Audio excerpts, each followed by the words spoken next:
Okay, everybody, welcome back. Just a minute ago, we did a lesson on short field takeoff and landing, which kind of ended up as a wind shear demo as well.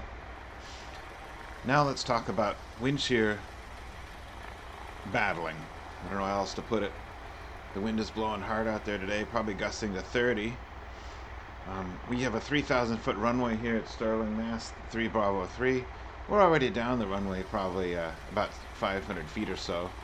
So this is another demonstration on short field in a sense, but the Skylane can certainly handle it very easily. For wind shear, we don't really want to have flaps, so we're going to get rid of and negate the short field takeoff technique of using flaps. So in this case, we'll take off clean. Flaps 0, trims are good, and flight control check.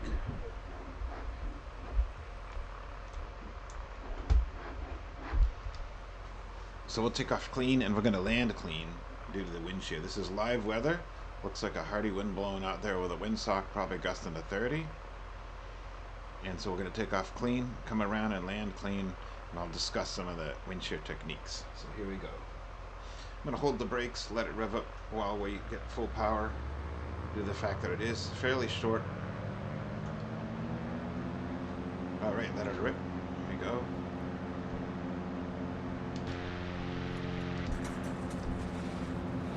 Some right rudder and rotate. We're green. We're already at 60. Incredible due to that high headwind component.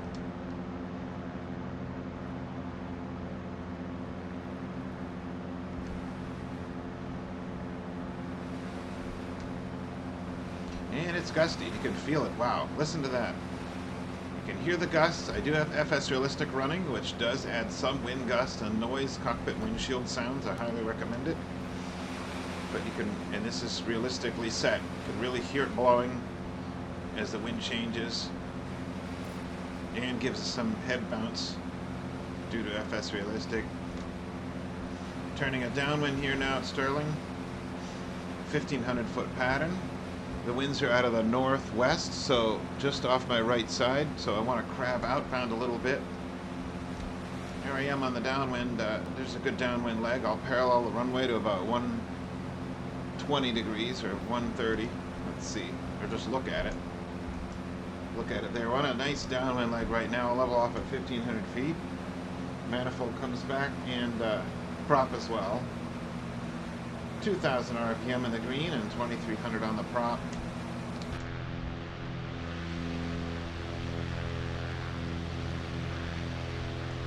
And there's the airport back there. You can see the gustiness on the lake as well with some water ripple effects. Alright, so now downwind to make a wind shear landing, flaps are going to be clean, so it's going to require some planning because the plane won't want to slow down as much. Start to turn base.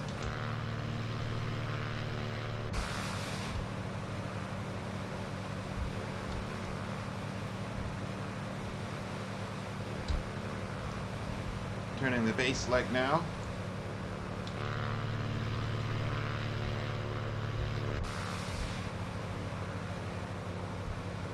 Bring my power back a little bit more. I'll stay somewhere around 90 knots right here, crabbing into the wind on the left base.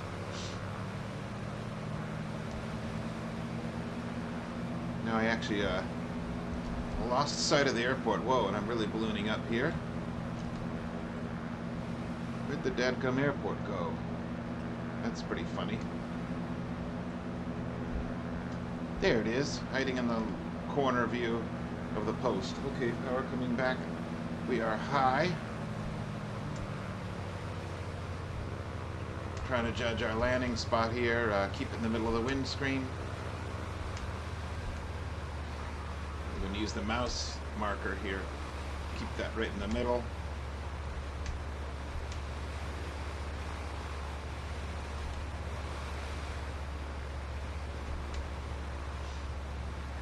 Alright, power at idle. I want to be on final at probably, with flaps up in the Skylane, I'm going to guess probably around 60 knots over the fence, over the FA regulated trees there. And I'm at idle right now. I'm going very fast. Prop controller goes forward, by the way, because you have to go around. It is now.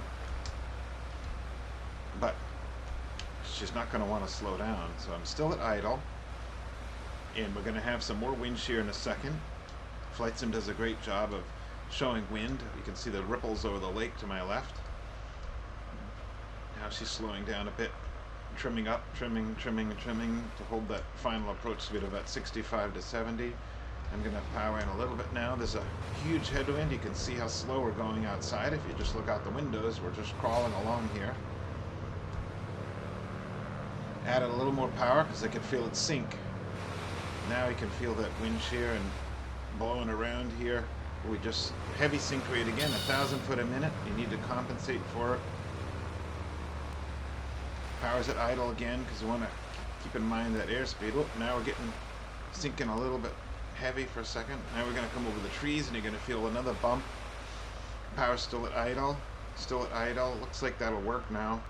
Holding 65 knots in the target. Alright, nose up and hold it off. Let's see. No additional gusts will be good.